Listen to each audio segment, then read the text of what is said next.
Shalom Bapak Ibu Saudara-saudara, hari ini Jumat 4 September 2020, kita akan membahas 2 Raja-Raja pasal 25 ayat 22 sampai 26 serta Yeremia pasal 40 sampai 44. Temanya labirin. Labirin adalah sebuah konstruksi bangunan yang ada ujung dan pangkalnya. Namun untuk menuju ujung dan pangkal itu ada berbagai liku-liku yang tidak mudah untuk dilalui. Orang yang masuk ke labirin seringkali menjadi tersesat dan tidak bisa lagi menemukan jalan keluar atau bahkan menemukan kembali jalan masuknya. Hari ini kita akan melihat bagaimana bangsa Israel sudah terperangkap di dalam labirin itu. Mereka sudah berputar-putar untuk mencari Tuhan, namun seringkali mereka tidak berjumpa dengan Tuhan, namun jatuh lagi pada kebingungan yang sama dan menyembah akan ilah-ilah yang lain. Yerusalem saat dihancurkan Babel telah kita ikuti beberapa hari yang lalu. Waktu itu sudah dijelaskan semua penduduk ditawan ke Babel bersama Raja Zedekia yang dibutakan. Dan hanya sedikit penduduk Yerusalem yang ditinggalkan untuk mengurus ladang dan kebun anggur demi kepentingan Babel. Mari kita melihat bagaimana kisah Yeremia ini. Nebuzaradan, sang kepala pasukan Babel, membebaskan Yeremia oleh karena perintah sang Raja Babel untuk menemui Yeremia dan membebaskannya. Lalu Nebuzaradan berkata demikian, Tuhan Allahmu telah mengancamkan malapetaka ini atas tempat ini dan ia telah melaksanakannya. Artinya Yerusalem dihancurkan. Tuhan telah melakukan apa yang diancamkannya oleh karena kamu telah berdosa kepada Tuhan dan tidak mendengarkan suaranya, sehingga terjadilah hal ini kepada kamu. Heran ya, Nebuzaradan malah menggunakan istilah-istilah dari bangsa Israel atas Tuhan Yahweh daripada bangsa Israel sendiri mempercayai akan perkataan daripada Tuhan Yahweh. Kini, lanjut Nebuzaradan, aku melepaskan engkau, apakah engkau mau ikut aku ke Babel atau tetap di Yerusalem? Dan Yeremia memilih untuk tetap di Yerusalem, menemui Gedalia di Mespa, dan diam bersama-sama dengan rakyat yang masih tinggal di negeri itu. Nebukadnezar kemudian mengangkat Gedalia bin Ahikam bin Safan ini menjadi gubernur atas Yerusalem.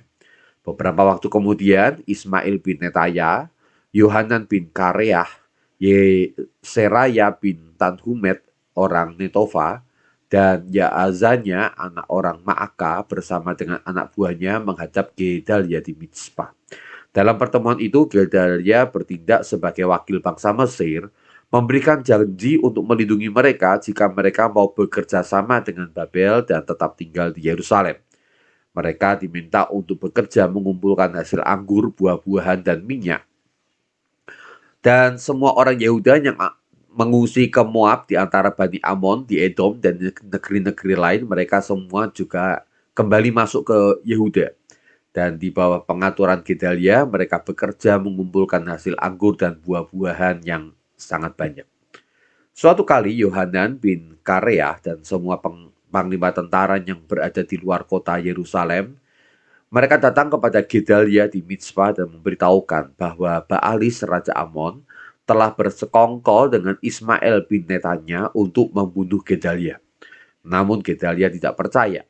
Yohanan bahkan sempat diam-diam menawarkan diri untuk membunuh Ismail ini. Namun Gedalia menganggap Yohanan hanya memberi kabar bohong belaka. Yesaya 41. Pada bulan ke-7 datanglah Ismail yang asalnya seorang keturunan raja. Ia bersama dengan 10 orang temannya mendatangi Gedalia dan Gedalia menjamu mereka dalam sebuah perjamuan. Dalam perjamuan itu, Ismail dan 10 rekannya membunuh Gedalia dengan pedang. Juga semua pengikut Gedalia yang ada di Mizpah, baik yang berasal dari bangsa Yehuda maupun yang berasal dari bangsa Kasdim. Esok harinya, sebelum peristiwa ini terdengar keluar karena seluruh penghuni Mizpah dibunuh oleh Ismail ini, datanglah 80 orang dari Sikem, Silo, dan Samaria dalam keadaan bercukur janggut dengan pakaian dikoyak dan badan bertoreh-toreh. Mereka membawa korban sajian dan kemenyan untuk dipersembahkan di rumah Tuhan. Ismail menemui dia dan di tengah kota ia menyergap mereka dan membunuh orang-orang ini. Lalu mencampakkan mayat mereka ke dalam perigi, yakni perigi besar yang dibuat Raja Asa untuk menghadapi Baesa, Raja Israel. Dari 80 orang ini, 10 orang dibiarkan hidup karena mereka memberikan perbekalan mereka berupa gandum, jelai, minyak, dan madu yang mereka sembunyikan di luar kota. Lalu Ismail mengangkut rakyat dan para putri raja yang tinggal di Mizpah, lalu dibawa sebagai tawanan ke daerah Amon. Yohanan bin Karyah serta semua perwira tentara akhirnya mendengar peristiwa ini. Lalu mereka segera mengejar Ismail dan memerangi mereka di telaga yang ada di Gibeon. Rakyat yang ditawan Ismail pun akhirnya bangkit semangatnya lalu menyerang balik akan Ismail yang menawan mereka. Dalam serangan itu, seluruh tawanan berhasil dilepaskan, namun Ismail dan 8 rekannya berhasil melarikan diri ke daerah Bani Amon. Kemudian Yohanan bermaksud membawa semua orang ini untuk mengungsi ke Mesir demi menghindari pembalasan dari tentara Babel. Karena Gedalia, gubernur yang sudah ditunjuk oleh Babel ini, sudah dibunuh. Bukan dibunuh oleh Yohanan, dibunuh oleh Ismail. Tapi mereka khawatir pembalasan Babel akan jatuh menimpa mereka. Dalam perjalanan itu mereka sempat berhenti di tempat penginapan milik Kimham dekat Bethlehem. Di sana, Yohanan dan Azaria beserta seluruh pasukan dan rakyat kemudian memutuskan menghadap kepada Nabi Yeremia dulu untuk meminta petunjuk dan memohonkan doa. Itulah Yesaya pasal yang ke-42. Yesaya berdoa selama 10 hari untuk meminta akan jawaban Tuhan dan kemudian datanglah firman Tuhan.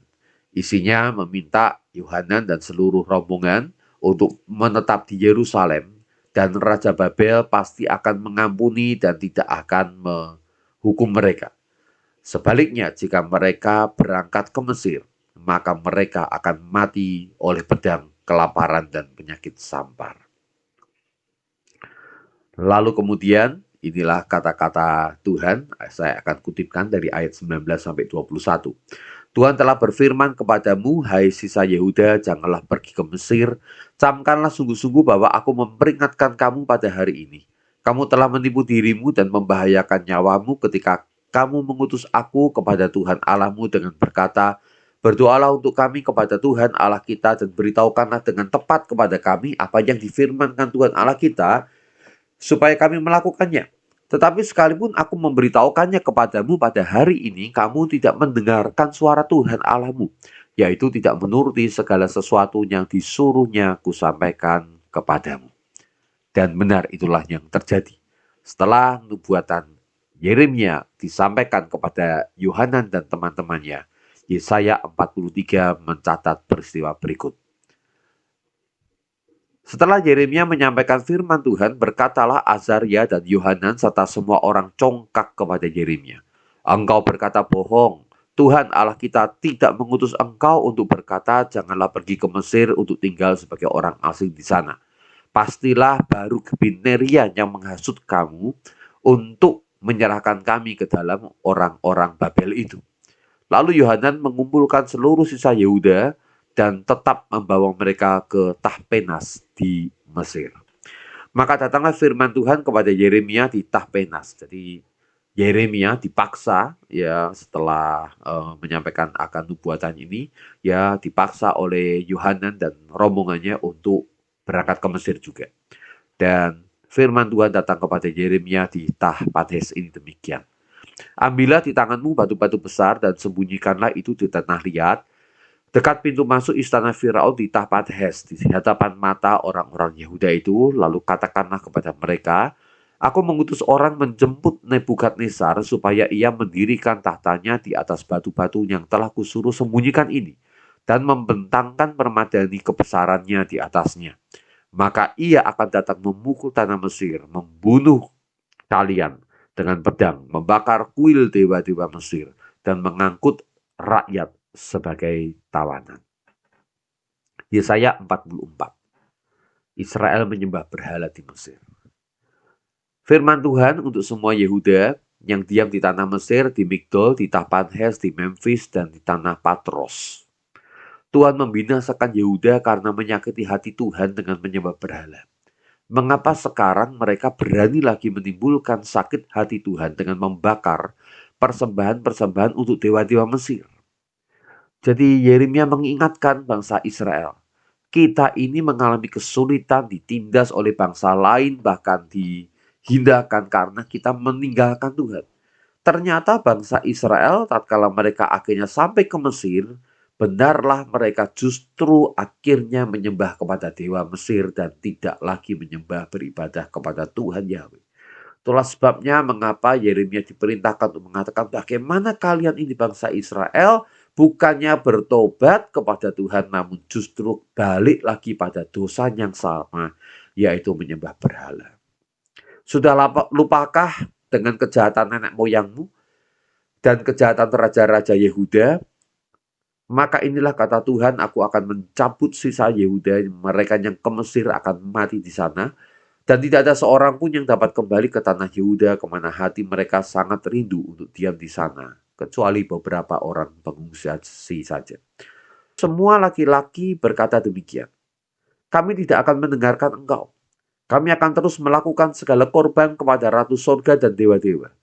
Bukankah di masa itu kami mempunyai cukup makanan, merasa bahagia, dan tidak mengalami penderitaan? Justru sejak kami berhenti membakar korban kepada Ratu Sorga, kami kekurangan segala-galanya dan habis oleh pedang dan kelaparan. Para perempuan juga menambahkan, mendukung akan kata-kata suaminya, bahwa mereka membakar korban juga sepengetahuan suami mereka. Maka Yeremia menyampaikan dengan tegas bahwa mereka semua yang mendua hati, kalau lagi butuh cari Tuhan, baru dapat ketenangan sedikit di Mesir, sudah melupakan Tuhan. Dikatakan mereka semua akan binasa, kecuali sejumlah kecil orang saja yang selamat dan bisa kembali dari Mesir ke Yehuda. Dan orang akan mengetahui perkataan siapa yang terwujud, perkataan Tuhan, ataukah perkataan dari orang-orang pengikut Yohanan ini. Dan Tuhan memberi tanda. Tandanya adalah Hofra, Firaun Mesir akan jatuh ke tangan musuh. Dan memang itulah yang terjadi. Beberapa tahun kemudian Nebukadnezar benar-benar datang ke Mesir, lalu mengalahkan akan Mesir dan menawan akan Firaun Hofra.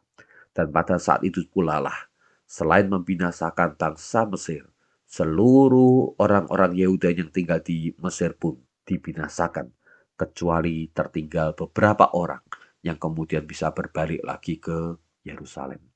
Bapak Ibu, seringkali kita berputar-putar pada tempat yang sama. Sebuah labirin rohani yang memenjarakan akan hati kita. Kita tidak bisa lagi menemukan Tuhan karena berputar-putar dengan kesalahan yang sama, yaitu berhala-berhala yang kita dirikan, sehingga kita tidak bisa untuk menyembah Tuhan dengan sungguh. Mari segera keluar dari labirin rohani itu, dan segera menjumpai akan Tuhan, dan beribadah kepada Dia dengan sungguh hati. Kita berdoa. Betapa sering Engkau Tuhan Yesus harus panjang dan sabar untuk menunggu pertobatan sejati daripada kami. Maka ya Tuhan, kami malu dengan tingkah laku bangsa Yehuda pada waktu itu. Yang sesungguhnya kami juga malu terhadap tingkah laku kami sendiri. Tuhan tolong kami untuk kami boleh menghargai akan kesempatan yang Engkau berikan kepada kami. Ketika Engkau memberikan kami kelegaan, tidak membuat kami takabur dan melupakan Engkau, tapi justru membuat kami bersyukur dan semakin mengasihi Engkau. Dalam nama Tuhan Yesus. Amin.